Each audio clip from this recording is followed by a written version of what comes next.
बातें जो बहुत जुमलों में तब्दील हो चुकी है, जो शुरुआत में मैं बोल भी रहा था। लेकिन 300 यूनिट बिजली देने की बात अखिलेश यादव की, क्या ये इसे भी बीजेपी जो है वो जुमला करार देगी? क्योंकि योगी आदित्यनाथ ने तो ऐसा ही कह दिया है। योगी आदित्यनाथ ने क्या कहा है ये सुनेंगे, लेकिन उनसे पहले और जयशंकर जी आपके पास आने से पहले जरा अखिलेश यादव को सुनते हैं कि उन्होंने क्या कुछ कहा, जो हमारे साथी बाद में जुड़े हैं, और उनके बाद योगी आदित्यनाथ को भी सुनते हैं। और सवाल आपसे अभी से ही सवाल पूछ लेता हूं जयशंकर जी कि क्या मुद्दों को या मुद्दा विहीन होती जा रही है बीजेपी? ये महत्वपूर्ण सवाल है। चुनाव में जो एजेंडा सेट करने की कोशिश में लगी रहती थी बीजेपी, इस बार कुछ भी नहीं चल रहा है। अब्बा जान नहीं चल रहे हैं, चचा जान नहीं चल रहे हैं, बहुत सारे जान तो निकल ही गए। उसके अलावा जो बचे हुए हैं वो भी मुद्दे अब आपके काम नहीं आ रहे हैं, ये समझने की कोशिश करेंगे। लेकिन सबसे पहले आइए सुनते हैं अखिलेश यादव को। समाजवादी पार्टी की सरकार बनने पर हम समाजवादी लोग जब सरकार बना लेंगे तो 300 यूनिट घरेलू बिजली फ्री होगी। समाजवादी सरकार बनने पर 300 यूनिट बिजली घरेलू फ्री होगी और इसके साथ साथ हमारे किसानों की पूरी सिंचाई पहले की तरह फ्री होगी, माफ होगी।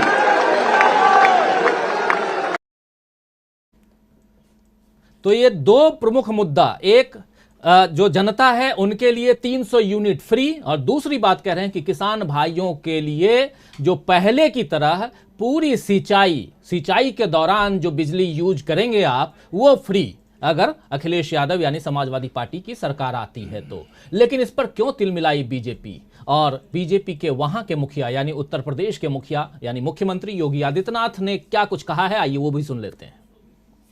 उत्तर प्रदेश के अंदर 75 जनपदों में आज हमने बिजली दे दी है। अभी मैं कुछ देर पहले पढ़ रहा था, समाजवादी पार्टी के राष्ट्रीय अध्यक्ष बबुआ आज कुछ बोल रहे थे और उनके मुंह से निकल रहा था कि सरकार आएगी तो हम मुफ्त बिजली दे देंगे। अरे जब आप बिजली ही नहीं देते थे तो मुफ्त कहां से होता? तो उल्टा जनता से जो वसूली करते थे इसके लिए माफी तो मांग लो। जब बिजली ही नहीं आती थी तो मुफ्त की बात कहां, यहां तो जनता से एक तरफा वसूली होती थी। आज हम कह सकते हैं उत्तर प्रदेश में बिना भेदभाव के हर एक गरीब की झोपड़ी में भी और राजमहल में रहने वाले व्यक्ति के घर में भी बिजली हर समय जलती हुई दिखाई देती है। तो जयशंकर जी, जो दावे हैं, जो वादे हैं, प्रति दावे, इसमें कितना दम दिखाई दे रहा है? झोपड़ी से लेकर के राजमहल तक बिजली दिखाई देती है, लेकिन अखिलेश यादव ये नहीं कह रहे हैं कि बिजली दिखाई देगी। अखिलेश यादव कह रहे हैं जो आप बिजली यूज करेंगे झोपड़ी वालों या बाकी जनता, 300 यूनिट तक हम फ्री देंगे, और किसान जो सिंचाई करेंगे और सिंचाई में जो बिजली यूज करेंगे वो फ्री। तो यहाँ दो बातें, एक, क्या आपको लगता है कि मुद्दा विहीन होती जा रही है बीजेपी?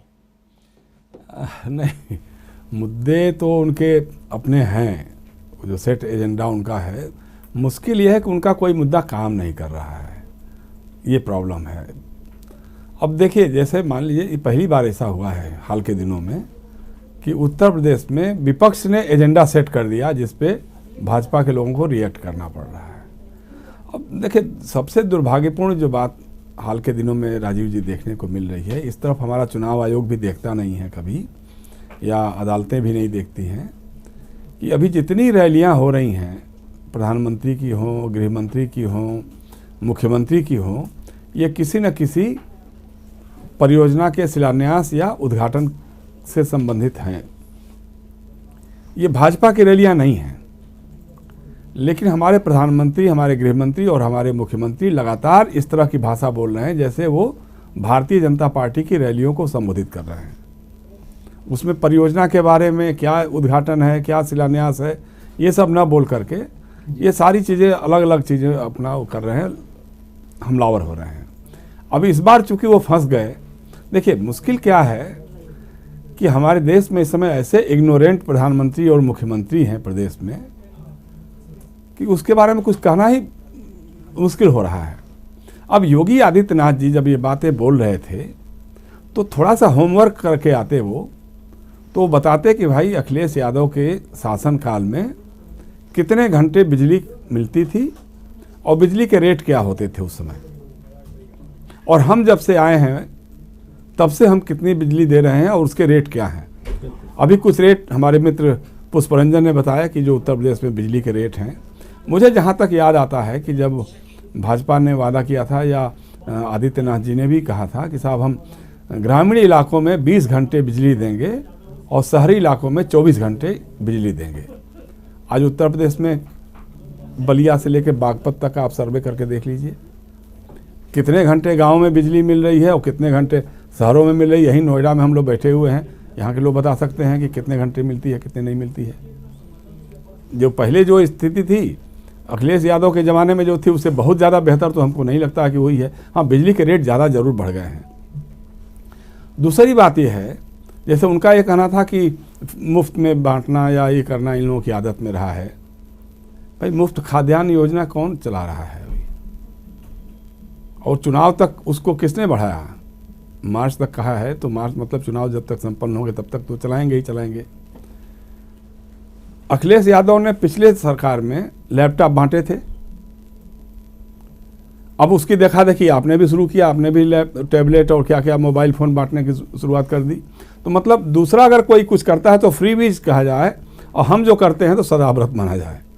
अद्भुत है। और पूछने वालों पैसा कहाँ से आएगा? भाई जो काम आप अपनी रैलियों में जितना हजारों हजार करोड़ रुपए खर्च कर रहे हैं, एक रैली में कितना खर्च होता होगा अगर इसका आप अनुमान लगा कर देखें प्रधानमंत्री की या मुख्यमंत्री की रैलियों में, तो आपकी आंखें खुल जाएंगी, चौंधिया जाएंगी। उसी तरह से जो पिछले 1.5 महीने से हमको लगता है कि जो जितने हिंदी और अंग्रेजी के अखबार हैं, सिर्फ उत्तर प्रदेश के नहीं, दिल्ली के बम्बई के भी अखबारों में जिस ढंग से विज्ञापनों की लड़ी झलक रही है, पहला पन्ना से लेकर के और कितने पन्ने, हम तो दिल्ली में बैठ करके अपने घर में जो अखबार आते हैं उन अखबारों में देखते हैं किसी किसी दिन तो 5-5 पन्ने 6-6 पन्ने के विज्ञापन हैं। तो इन सारे विज्ञापनों का भी अगर पैसा निकाल लीजिए, भाई आपने सर कुछ किया तो है नहीं। आप ये भी नहीं बता रहे हैं कि हमने ये बता देना चाहिए कि 5 साल में, पौने 5 साल में हमने ये काम किए, विज्ञापनों में कम से कम यही निकल के आ जाए। तो तब तो लोग सवाल करना शुरू कर देंगे कि महाराज आपके विज्ञापन में ये कहा जा रहा है लेकिन सच्चाई तो ये है। आप कह रहे हैं ये होगा, 5 साल के बाद हम ये करने जा रहे हैं, ये योजना शुरू होगी, वो योजना शुरू होगी। भाई ये सब योजनाएं पहले क्यों नहीं कर लिया शुरू आपने? तो चूंकि आपने कुछ किया नहीं है तो इसलिए आपके उस तरफ के मुद्दे तो हैं नहीं। अब बेहोशी का आलम है, खप्तुल हवासी का आलम है, या जिस ढंग से होश उड़ने की बात जो आप कर रहे हैं वो इसीलिए उड़ रहा है क्योंकि आपने कुछ किया ही नहीं है, आपके पास बताने के लिए कुछ नहीं है। आप सिर्फ दूसरों को गाली देना, दूसरों के बारे में अपशब्द बोलना। अब सोचिए कि किसी देश का प्रधानमंत्री अगर सार्वजनिक सभा में कह रहा हो, एक इत्र व्यापारी या एक व्यापारी के घर पे कानपुर में जो छापा पड़ा, उसको बता रहा है कि समाजवादी इत्र का भ्रष्टाचार फैला रहे थे, अखिलेश यादव का नाम लेकर के कि उनके लोग थे, समाजवादी पार्टी के लोग थे। पीयूष जैन का कोई रिश्ता नहीं मिला समाजवादी पार्टी के साथ। इतना इग्नोरेंट, मतलब आप जब सभा में बोलने जाते हैं किसी, तो कम से कम आपको फीड अपने इंटेलिजेंस से, अपनी एजेंसी से तो ले लेना चाहिए इतना कि हमको बोलना है, इस पर हम क्या बोलना चाहिए क्या नहीं बोलना चाहिए। लेकिन अब बोल रहे हैं, और चूंकि वो बोल रहे हैं, मुख्यमंत्री भी बोल रहे हैं, फिर उनके पार्टी के जो अध्यक्ष हैं स्वतंत्र देव सिंह वो भी बोल रहे हैं। अब चूंकि हमारे देश में लोकतंत्र उस ढंग से उतना प्रोएक्टिव नहीं है अपोजिशन हमारे यहाँ का, नहीं तो उनको अदालत में ले जाता कि भाई बताइए जरा प्रूव करिए कि पीयूष जैन से समाजवादी पार्टी के इत्र से क्या लेना देना है। लेकिन तो नहीं हुआ। अब उसको जस्टिफाई करने के लिए, मतलब कितनी बेशर्मी हो सकती है राजीव जी, कि एक दिन पहले आपने जो गलती की, जैसे हम लोगों ने भी कहा भाई कि लगता है कि अब वो उसको जस्टिफाई करने के लिए फिर से वो छापा पड़ेगा, और संजोग से उसके बाद तुरंत पड़ गया। पुष्पराज जैन जो समाजवादी पार्टी के विधान पार्षद हैं, इत्र का व्यवसाय करते हैं, उन्होंने जहाँ गोबर और गोमूत्र की चर्चा हो रही थी तो वहाँ समाजवादी इत्र की उन्होंने चर्चा कर दी, समाजवादी इत्र लॉन्च कर दिया था। तो अब चूंकि दुर्गंध में जीने वालों को सुगंध थोड़ी अच्छी नहीं सुहाती है, तो फिर अब उनके ऊपर पड़ा गया, उनके यहाँ छापा पड़ गया। अब कोई और एक इत्र का व्यवसायी है। भाई देखिए सीधी सी बात है, अगर किसी ने काला धन दबा करके रखा है, अगर किसी ने गलत तरीके से पैसा जमा करके नकदी अपने घर में छिपा के रखा है या सोने के रूप में रखा है, हम उसको कभी जस्टिफाई नहीं कर सकते, उस पर एक्शन होने चाहिए। लेकिन राजनीतिक प्रतिशोध के जरिए जिसे लगे कि ये राजनीतिक प्रतिशोध है, मतलब सब लोगों ने कहा, मतलब अखिलेश यादव ने भी कहा था कि भाई पीयूष जैन तो गलतफहमी में उनके यहाँ चले गए थे लोग, इनको तो करना था पुष्पराज जैन के पास, और फिर उसमें आपने जस्टिफाई भी कर दिया कि हाँ अखिलेश यादव सही बोल रहे हैं। तो ये सब बेहोश, मतलब जो होश उड़ने में ही ये सब काम होते हैं। अगर आपके पास होश में हैं आप, तो आपको कहना चाहिए कि भाई देखिए हम छापे मार रहे हैं, और लेकिन छापे चुनाव के पहले क्यों मार रहे हैं? आप याद करिए कि नोटबंदी कब हुई थी इस देश में। नोटबंदी हुई थी 8 नवंबर 2016 में।